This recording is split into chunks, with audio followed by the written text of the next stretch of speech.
नमस्कार दोस्तों, मैं अर्चना सिंह। स्वागत है आप सभी का मेरे चैनल अर्चना सिंह शॉर्ट्स में। तो आज मैं आप लोगों के बीच आ गई हूँ बिग बॉस 18 डे 29 की रिव्यू लेकर के। तो दिन की शुरुआत में सबसे पहले हम इस विषय पे बात करेंगे कि विवियन जो है वो करण को जा करके बाथरूम दिखाते हैं और उसके बाद फिर ईसा को बुलाते हैं। ईसा और एलिस को दिखाते हैं कि देखो ये चाहत निकली थी बाथरूम से और इसने पूरे सीट फैला रखा है। एलिस बोलती है कि मैं चाहत से बात करती हूँ क्योंकि मैं उसको ये चीज़ बोल भी चुकी हूँ। और वो चाहत के पास जाती है और उनसे बात करती है कि वॉशरूम में आप गई थी लास्ट में। तो चाहत बोलती है हाँ मैं गई थी, तो मैं तो नहाने गई थी, तो क्या आप वहाँ पर जो सीट फैला हुआ था नहीं देखी? तो बोली नहीं मैं तो नहीं देखी हूँ। पूरे कॉन्फिडेंट में बोल रही थी कि मैं नहीं देखी हूँ। और विवियन का कहना था कि चाहत जो है वो पॉटी फैला करके चली गई है। और करण को जब वो बुलाए थे तो शायद करणवीर ने विवियन से ऐसा कहा जैसा कि विवियन ने बोला एपिसोड में, कि करण भी ये चीज़ बोला कि हो सकता है उसको कमर पे प्रॉब्लम होता होगा, वो बैठ करके ज़्यादा कंफर्टेबल होती होगी इसलिए उसको प्रॉब्लम होता है। आप चारों से पूछना चाहती हो, विवियन, ईसा, एलिस और करण, जैसा कि आप लोग बोल रहे थे कि वो कमोड सीट पे बैठना कंफर्टेबल फील नहीं करती होगी। तो पिछले 7-8 साल से वो मुंबई में काम कर रही है और आजकल हर जगह जो है कमोड सीट ही लगा हुआ होता है। वो सीटिंग वाला बहुत पुराने ज़माने में जो घर बनता था उसमें लगाया जाता। तो क्या 7-8 साल में वो सीखी नहीं होगी सीट पे बैठना? और जिस जगह वो जाती होगी शूटिंग के लिए, क्या हर जगह उसको सीटिंग वाला मिल जाता होगा? उसके लिए क्या बात करते हैं आप लोग?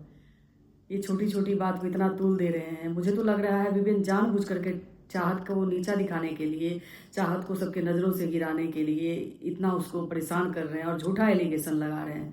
बार बार इस चीज़ को, किसी लड़की के ऊपर एलिगेशन लगाना, इस चीज़ को एक बार वीकेंड के बारे में साफ कर देना चाहिए कि क्या सच है क्या गलत है, क्योंकि वो चाहत के इमेज को खराब करना चाह रहा है। तो मैं आपसे विवियन इतना ही कहूँगी कि आप ही के कथनानुसार कि आप बहुत नाम कमा लिए, बहुत पैसा कमा लिए, कई सालों तक आप इंडस्ट्री में काम किए, फिर आप अपने जूनियर को इस तरह से हैरेस कर रहे हैं, ये थोड़ा भी सराहनीय नहीं है। आप अपनी हरकतों से बाज आइए। आप दूसरों के ऊपर कमेंट करते करते आप अपना व्यक्तित्व खो रहे हैं। आप चुगलखोर नंबर 1 बनते जा रहे हैं। चाहत आपको सही बोली कि विवेंडी से ना खुद सीट फैला करके और मुझे बदनाम कर रहे हो, ये बढ़िया टैक्टिस आप अपना लिए हैं। क्या सच्चाई है कि वो चाहती थी? कहीं आप ही तो सीट फैला करके नहीं आ गए थे और उसकी इमेज को खराब कर रहे थे? फिर रजत और श्रुतिका की जो राशन को लेकर के बातें दिखाई जाती है कि वो लोग पूरा राशन को कंट्रोल करना चाहते हैं, क्योंकि बिग बॉस राशन तो बाहर दे दिए हैं बट मेन्यू इन लोगों को लिखने के लिए दिए हुए हैं। तो ये लोग मेन्यू में क्या क्या देना है, कैसे देना है, ये सारा चीज़ डिसाइड करते हैं। तो ये भी अच्छा लगा कि दोनों मिलकर के हर संभव कोशिश कर रहे थे कि कैसे भी घर वाले टूट जाएं और इनके सामने इनको मनाने के लिए आए कि पोहा बिना ग्रीन वेजिटेबल और प्याज के बने, प्लेन पोहा बने। तो इसमें भी विवियन जो है अपने पावर को इस्तेमाल करते हुए शिल्पा जी को बोलते हैं कि आप प्याज इसमें डाल दो। तो विवियन जो करे सब सही, बाकी के घर वाले जो करे वो गलत। और बिग बॉस की पार्शियलिटी देखिए कि हर छोटी छोटी बात में दूसरों को तो वो टोकते हैं लेकिन विवियन ग्रुप को कभी नहीं टोकते हैं। क्योंकि अविनाश जब निकला था जेल से तो कॉफ़ी लेते हुए निकला तो उसको नहीं टोका गया था, और वही जेल से जब सारा निकली और कॉफ़ी निकाली तो उसको ऐसा बोला गया कि अगर सारा सामान आप घर से निकाल करके जेल में नहीं पहुंचाते हैं लिया हुआ तो अगला राशन ही बंद कर दिया जाएगा। तो इतना भी पार्शियलिटी मत कीजिए बिग बॉस। विवियन सबको ड्यूटी बांटता है, चाह ड्यूटी करने से मना करती है। और अब जाकर के शिल्पा जी को फील हो रहा है कि विवियन अपने ग्रुप के लिए बायस है। जिस समय उनको डिसीजन लेना चाहिए था उस समय तो किसी और ही दुनिया में वो थी, और अब जाकर के उनको दिख रहा है। जब घर वाले उनसे कहते हैं, करण भी बार बार पूछते हैं कि अगर मैं होता तो फिर ऐसा तो नहीं होता, तो वो इस चीज़ को मानने के लिए तैयार ही नहीं है। वो एक मौका अगर करण को देती तो जो हाल विवियन बना के रखे थे घर वालों का वो तो कम से कम नहीं ही होता। फिर दिखाया जाता है कि अविनाश को विपिन पे डाउट हो रहा है। अविनाश बोलते हैं ईसा से ये बात, तो ईसा बोलती है कि मैं 100% श्योर हूँ विवन भाई जो है कभी भी हम लोगों के साथ गलत नहीं करेंगे। तो दिखाया जा रहा है जैसे अविनाश फील कर रहे हैं अंदर ही अंदर कि वो दबे हुए महसूस कर रहे हैं। और बात भी सही है कि विवेन जिस चालाकी से उसके पूरे ग्रुप को हाईजैक कर लिए, मतलब दाद देती हूँ मैं विवियन के चालाकी को। और अविनाश जो है उस ग्रुप का एक छोटा सा पिद्दा सा मोहरा बन करके रह गए हैं। उसको जैसे होता है ना उस तरह से टट्टू का नाचना चाहते हैं विवियन। अविनाश उठो तो उठो, बैठो तो बैठो वाली बात है। अविनाश का अपना सेल्फ ओपिनियन बिल्कुल भी नहीं दिखता है। वो किसी को कुछ बोल नहीं सकता है, किसी से कोई बहस भी नहीं हो रही है उसकी अभी अगर देखा जाए तो। बिल्कुल चुप सा गुमसा हो गया है वो। और ये एपिसोड संडे का होता है। रवि किशन जी आते हैं और वो कुछ लोगों के स्पेशली करणवीर, चाहत और रजत, बस इन्हीं 3 लोगों के ऊपर में वो अपनी राय देते हैं और जनता की राय बताते हैं। और उसमें भी वो मैक्सिमम बातें जो है बिग बॉस के हिसाब से ही बोलते, क्योंकि बिग बॉस जो है इन्हीं 3 लोगों पे ऐसे भी लगे हुए हैं। रवि किशन जी भी आकर के यही काम कर गए।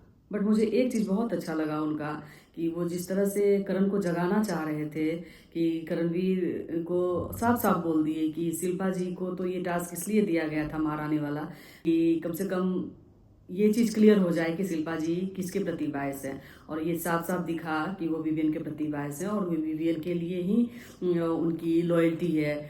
तो आप चाहे इनके साथ 18 घंटे भी बैठ जाओ तो ये आपकी नहीं होने वाली है। और पता नहीं मेरा को ये चीज़ दिमाग में घुस क्यों नहीं रहा है। मतलब हम लोग यहाँ सोशल मीडिया पर उनके लिए बैठ करके बोलते जा रहे हैं और मेरा अपने लिए एक शब्द नहीं उठा रहा है। उसको उसी समय सोच लेना चाहिए था कि शिल्पा जी से दरकिरार कर ले और शिल्पा जी से ये क्वेश्चन तो जरूर करे बाद में कि आप तो कभी मेरे लिए खड़ी नहीं रहती हैं, और वो साइड हो जाए। बट उम्मीद तो कम ही है कि मेरा ऐसा कुछ करेगा। उनको ये भी बोला गया कि आप तो बस यही करेंगे, मैं आऊँगा तो मेरी फिल्म के डायलॉग, सलमान भाई आएंगे तो उनके फिल्म के डायलॉग, कोई और आएंगे तो उनके फिल्म के डायलॉग आप बोलेंगे। बात तो सही है, कोई गलत तो कहे नहीं, क्योंकि वो कुछ कर भी तो नहीं रहे हैं। करण आपसे बहुत उम्मीद थी बट आप कुछ कर नहीं रहे हैं, आप बिल्कुल चुपचाप गुम से हो गए। पता नहीं बिग बॉस पिछले 2-3 वीक से, जो 2 वीक से तो कंटिन्यूसली हो रहा है कि करणवीर के ऊपर में उनको नीचे दबाया जा रहा है। और एक बार भी अगर आप कन्फेशन रूम में बुला करके उनको बूस्टअप कर देते ना तो करणवीर का गेम देखने को मिलता। अगर आप खुद ही उनको निकालना चाह रहे हैं तो हम लोग क्या कर सकते हैं। लेकिन बहुत अच्छा प्लेयर था, अगर वो अभी भी नहीं जगा तो फिर मुश्किल है कि वो उठ पाएगा। फिर रवि किशन जी आते हैं रजत पर और रजत को बोलते हैं कि रजत आप 22 साल के हैं, तो रजत बोलते हैं नहीं 28 साल। तो वो बोल रहे हैं कि आप तो काम तो 22 साल के बच्चों जैसा ही कर रहे हैं। कभी आप अविनाश को कॉपी करते हैं तो कभी विवियन को, कभी करण को कॉपी करते हैं। तो हम लोग तो इस बात से सहमत नहीं हैं। हम लोगों को कहीं नहीं लगा कि वो कॉपी करते हैं। और उनको पलटू राम बोला गया कि अपने बात पर वर्डिंग नहीं रहते हैं।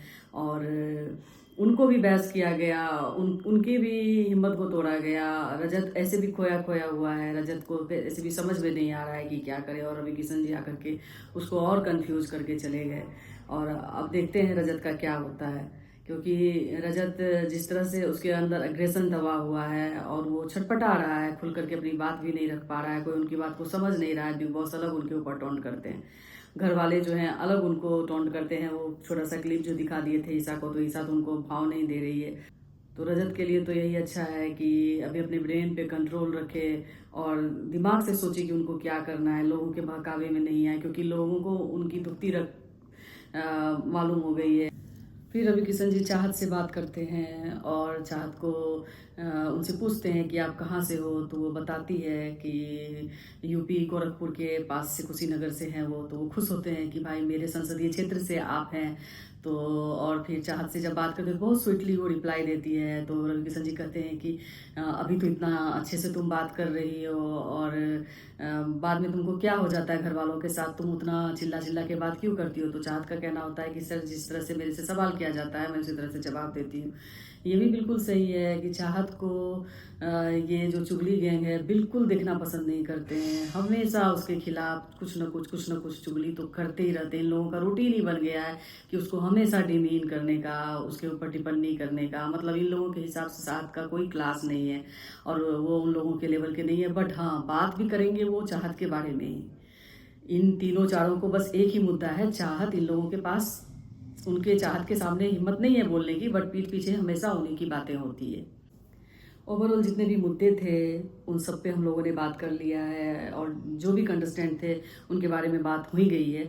आशा करती हूँ आज की रिव्यू अच्छी लगी होगी आप लोगों को और मेरी बातों से आप सहमत होंगे। और जो लोग मेरी बातों से सहमत नहीं हैं वो ज़रूर कमेंट कीजिएगा और अपनी राय दीजिएगा। और जिनको मेरी बातें पसंद आती है वो थम्स अप ज़रूर दीजिएगा और मेरे चैनल को सब्सक्राइब ज़रूर कीजिएगा। तो आज के लिए बस इतना ही, मिलते हैं कल, बाय बाय, टेक केयर।